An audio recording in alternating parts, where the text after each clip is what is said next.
The world that Gen X grew up in during the 1980s was a dynamic and transformative period in American pop culture.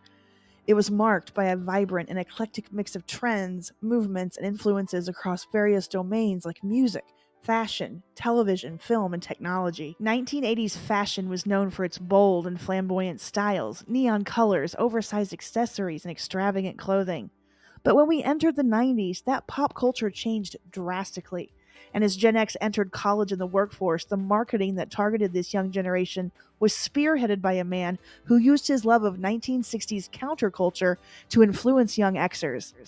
And it worked.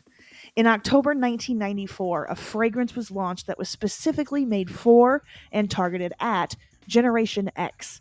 The new product and the marketing campaign that came with it represented a major shift for a company that had once targeted wealthy, urban baby boomers. With his clothing line in decline and facing bankruptcy, designer Calvin Klein opted to focus on underwear and fragrance aimed at those who were coming of age in the 90s. That decision proved to be one that would make Klein hundreds of millions of dollars and change our culture forever.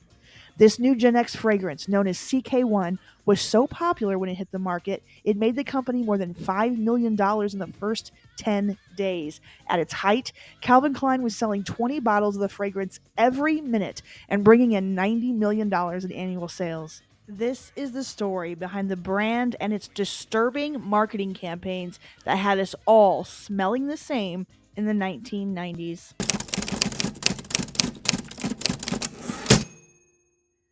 Calvin Richard Klein is part of the silent generation, born to a Jewish family in the Bronx in 1942.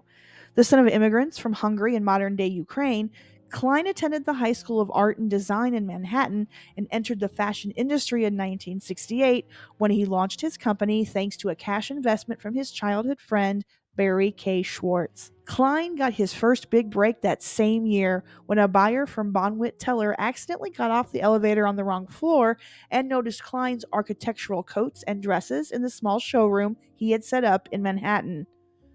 A $50,000 order from the department store launched the Calvin Klein brand, and by 1969, his designs were on the cover of Vogue. After 2 years of producing coats and dresses, he added lingerie to his collection, and by 1973, Klein was producing sportswear. Thanks to his simple and well-tailored basics like beige pantsuits and cardigans, Klein really started to attract the attention from the industry, and this planted him firmly in the elite New York social scene. I spent the first 10 years of my life designing beige, cream, white, and brown because those were all the colors that my mother loved, Klein said. She would line her jackets in fur. She would do all of these outrageous things, considering we came from what you would call a very middle class family in the Bronx. Klein's success and popularity led to him becoming a regular at the exclusive Studio 54, as well as at the raunchier gay spots like Mineshaft, and routinely he spent coke-fueled nights out on the town. At his worst, Klein reportedly had two bowls next to his bed, one filled with coke and the other with Quaaludes.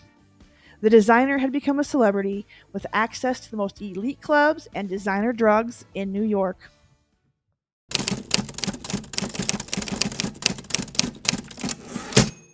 By the mid 1970s, Klein had carved out a lucrative business for himself, but he was just getting started. He was tired of designing clothes that his mother liked, so he ditched the beige pantsuits and pivoted to a line of jeans.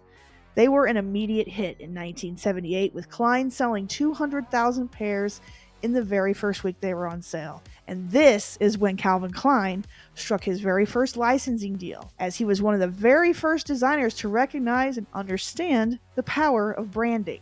When he introduced his new line of denim, he stamped his name and logo on every pair. But it was the 1980 Calvin Klein jeans TV commercial, directed by Richard Avedon and featuring a 15-year-old Lolita-esque model named Brooke Shields, that stirred up some serious drama. And rightfully so. In the ad, the underage Shields spreads her legs and tells the camera, "You want to know what comes between me and my Calvins? Nothing."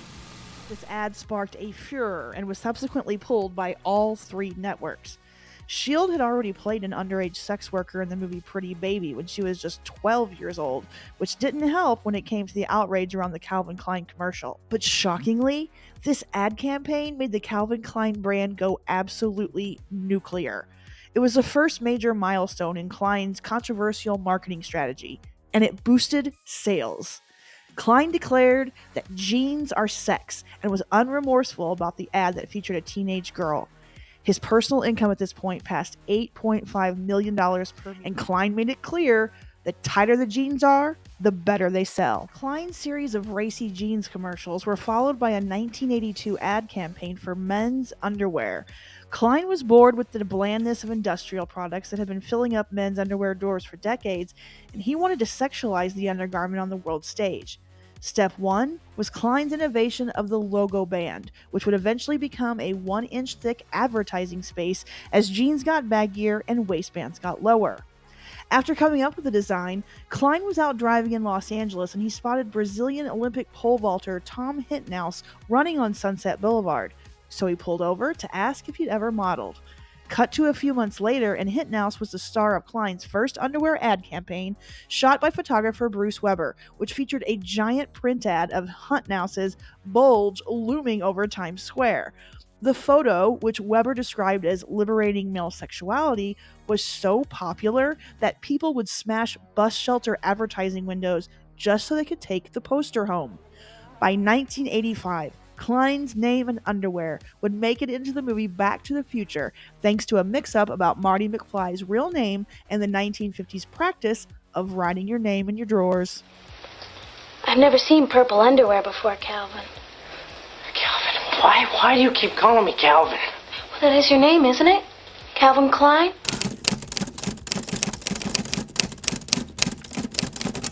At the peak of the decadent 1980s, Klein decided that he wanted to make his mark in the fragrance space, so he launched the spicy amber fragrance known as Obsession. It came in a little pear-shaped orb, which was designed to capture the glow and the bombast of the time. It was reported that Klein spent a staggering $13 million to promote the product, which was the most he had ever spent. But it helped to become a big hit. After Obsession came other fragrances with single word titles like Eternity and Escape. But by the end of the decade, Klein's brand had gone from exclusive to outdated. Heading into the 90s, sales were way down. The company was heading for bankruptcy by 1992, and the only person who could save the designer was his good friend, David Geffen. It ended up being a cash bailout from his friend and laser focusing his brand solely on fragrance and underwear that saved Calvin Klein. Klein and his designer, John Varvatos, pioneered the boxer brief and introduced them to the marketplace in 1992 by placing them on Mark Wahlberg, known at the time as rapper Marky Mark. The women's underwear that followed borrowed from the men's design with a front fly opening and was modeled by a topless 18-year-old Kate Moss. Klein cast Wahlberg in the ad campaign after Geffen showed him a Rolling Stone cover that featured the rapper with his pants low, showing off his own pair of Calvins. Apparently, the new type of underwear perfectly suited Wahlberg's, quote, incarnation of black hip-hop gestures through a white, boyish innocence.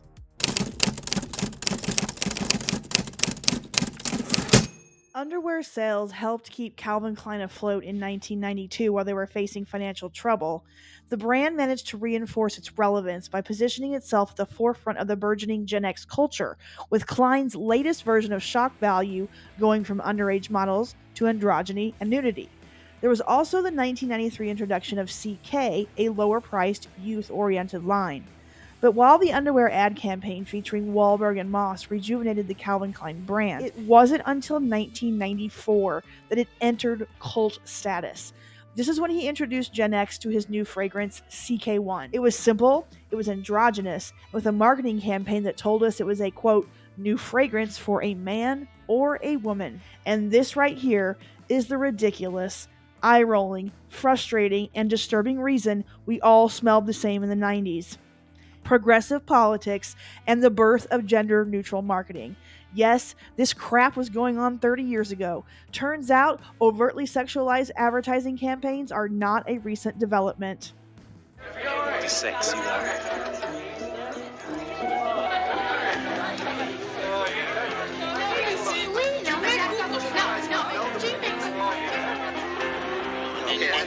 Okay.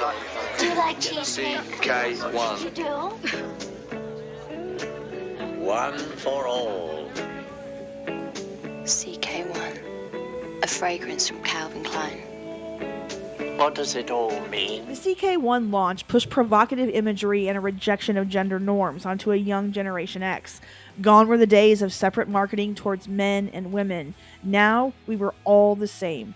No difference between us. In the first commercial, directed by Steven Meisel in 1994, it was a simple setting that featured both men and women in heated conversation. So not only were we the same, we were being pitted against each other. The black and white ad campaign featured a tribe of models, including the heroin chic Kate Moss, Johnny Xander, Stella Tennant, and Jenny Shimizu, an openly gay model. In its first 10 days, CK1 made more than $5 million. At its height, 20 bottles were sold every minute. It was available everywhere, from department stores to Tower Records, and annual sales reached $90 million in the mid-90s.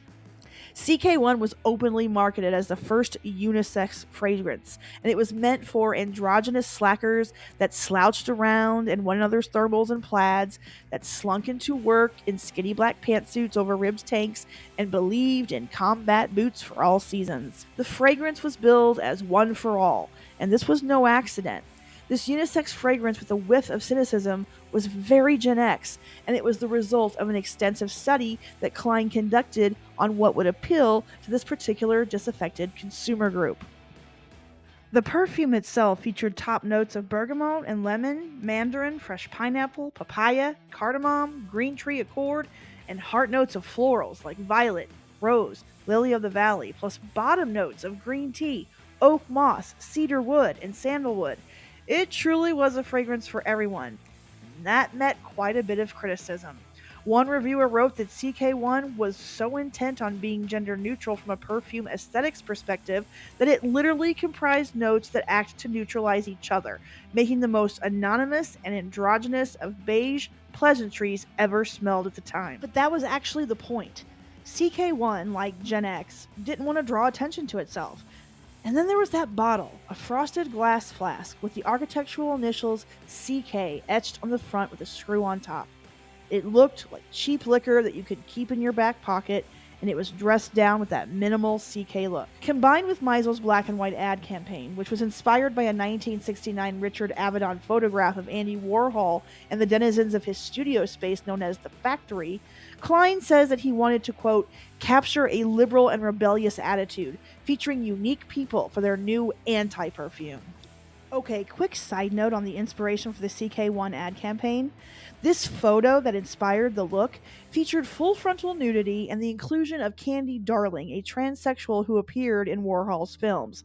It signified sexual daring and communicated the liberal and rebellious attitudes of the group. Yeah, that was the inspiration for the CK1 ad campaign. The 90s version gave us images of a cast of lanky boys and girls of different shapes and shades, with no makeup, different hairstyles, doing odd things like crawling around on the floor for no reason or kissing, jumping, and talking. It was playful and creepy at the same time. But it was nothing compared to the ads that would come out the following year. In 1995, the Calvin Klein ads were so controversial, they put the company in the crosshairs of President Clinton, the Department of Justice, and the American Family Association. Also shot by Meisel, the 95 campaign was the brand's most controversial. Models were shot in a wood-paneled room, and people criticized them for looking like amateur kid. CK faced backlash from parents, from child welfare authorities, and the American Family Association. The Justice Department opened an investigation to find out if the brand had violated child laws, but the case was dropped when it was confirmed that all the models were of age. Still, it's so damn creepy and disgusting, and it set a horrible precedent. Advertising can now be androgynous and erase the differences between men and women, and featured naked teenagers. And of course, it won't negatively affect sales at all. Klein insists that he never invited controversy during his career because everything he did was born of authenticity and integrity. He says he never sought to shock for shock's sake. Instead, he had one vision: to speak to the timeless seduction of youth.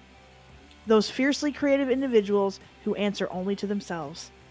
Klein believes that all these years later, the images from his advertising campaigns still hold the power to stroke passions and stir emotions. And he's not wrong. For nearly half a century, the Calvin Klein brand was criticized for promoting gang rape, violence, child pornography, and drug use. And honestly, I'm glad it's become a relic of the 90s. As much as I loved Calvin Klein and CKOne in the 90s, looking back on what this brand and its advertising did to our culture makes me want to forget this signature Gen X fragrance. Let me know what you think about CK1 and Calvin Klein in the comments below. And please like and subscribe. Okay, bye.